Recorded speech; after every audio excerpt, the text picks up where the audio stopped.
Chapter 32. Prayer in the Work. Observation, judgment, and execution are the three basic factors for dissolution. First, one observes. Second, one judges. Third, one executes. In war, spies are firstly observed, secondly judged, thirdly shot. In interrelations, there is self-discovery and self-revelation.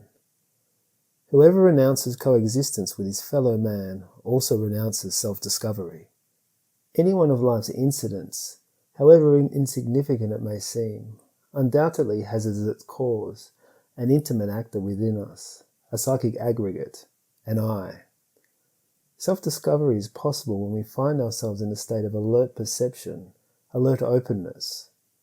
The I discovered in action must be carefully observed in our brain, heart, and sexual center. Any I of lust may manifest in the heart as love and in the brain as an ideal, but on placing our attention on the sexual center, we will feel a certain unmistakable, morbid excitation. The judgment of any I must be definitive. We need to sit it in the dock and judge it mercilessly. Any evasion, justification, or consideration must be eliminated if in reality we want to make ourselves conscious of the I that we wish to eradicate from our psyche. Execution is different.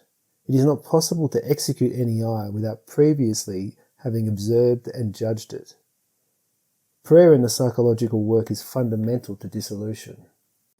We have need of a power superior to the mind if in reality we wish to disintegrate a particular I. The mind itself could never disintegrate any I. This is irrefutable. To pray is to converse with God. We must appeal to God, the Mother deep within us, if we truly want to disintegrate I's.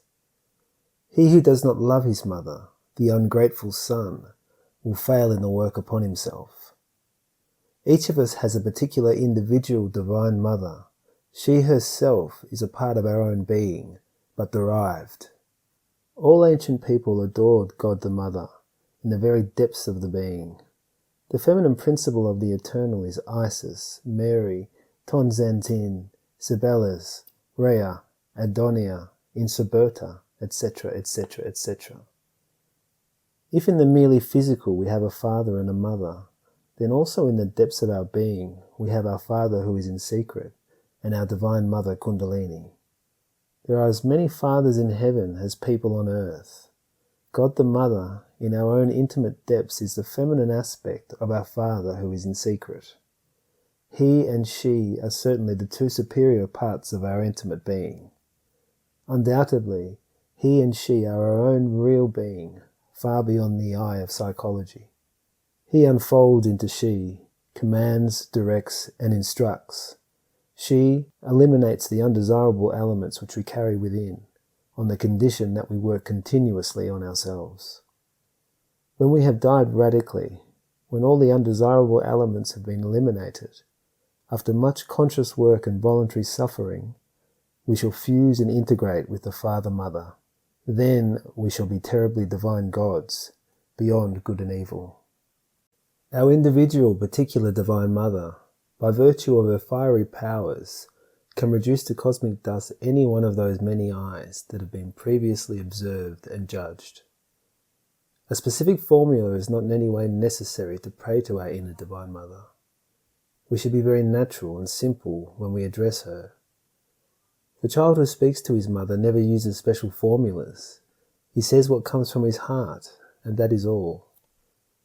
No I is instantaneously dissolved. Our Divine Mother must work and even suffer very much before achieving the annihilation of an I. Become inward-looking.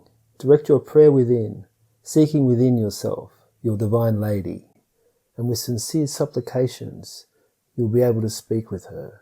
Beg her to disintegrate that I that you have previously observed and judged. The sense of intimate self-observation, as it develops, will permit you to verify the progressive advance of your work. Comprehension and discernment are fundamental. Nonetheless, something more is needed if we really want to disintegrate the self. The mind can enjoy the luxury of labeling a defect, passing it from one department to another, exhibiting it, hiding it, and so on. but can never fundamentally alter it.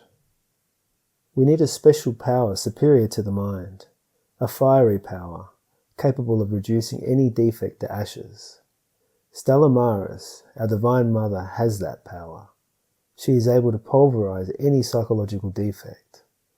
Our Divine Mother lives in our intimate depths, beyond the body, the attachments, and the mind. She herself is an igneous power superior to the mind. Our particular individual cosmic mother possesses wisdom, love, and power. In her there is absolute perfection. Good intentions and their constant repetitions serve for nothing and lead nowhere. It serves no purpose to repeat, "I will not be lustful." The eyes of lasciviousness will continue existing regardless, in the very depths of our psyche. It is useless to repeat daily, "I will no longer be angry." The eyes of anger will continue existing in our psychological depths. There is no use in saying daily, "I will no longer be greedy." The eyes of greed will continue existing in the different regions of our psyche. It is useless to withdraw from the world, to confine ourselves to a convent, or to live in a cabin. The eyes within us will continue existing.